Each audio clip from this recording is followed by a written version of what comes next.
We want to get to some local news first. He's been linked to 6 rapes and likely raped 3 other women, all about 20 years ago in southwest Michigan. But as Target 8 discovered on Friday, Robert Ralph Taylor, already in prison for molesting a young girl, won't face charges for being a serial rapist. Today, Target 8 investigator Ken Kolker spoke to one of his victims who has lived in fear and who fears for her future now.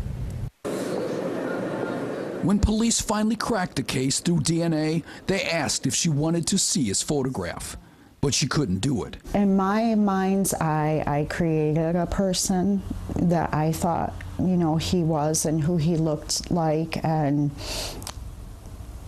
he was a horrible monster to me in my mind's eye. This was the man who raped her more than 20 years ago at her home in St. Joseph. She was 20 in August 1990. Her husband was working the night shift, and her children were sleeping. I opened my eyes, and I remember just seeing this profile in the doorway, and I knew that I didn't know who that person was. And so for that second, I just closed my eyes and I prayed really hard that if I just laid still enough, that he would just leave. He put a pillowcase over her head and she fought. Then her 2-year-old son walked in. I just remember him saying, "Mommy, what is Daddy doing to you?" But I was thanking God at that moment that he thought that was his daddy.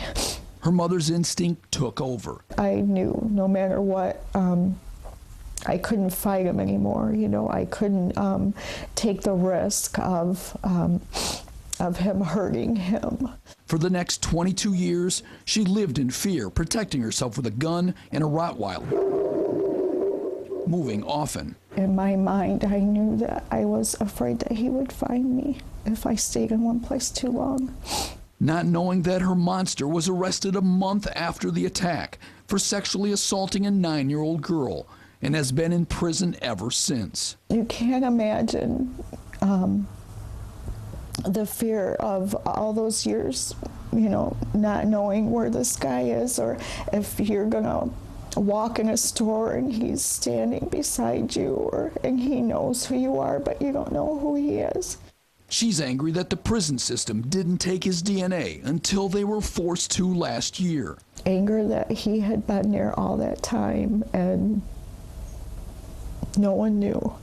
Then Friday, for the first time, she went face-to-face with him through the internet on our website after learning that Target 8 was identifying him. He had an average face and an average name, and that was my fear of seeing him, was that that's what he was going to be, some average, you know, person. Ken Kolker reporting.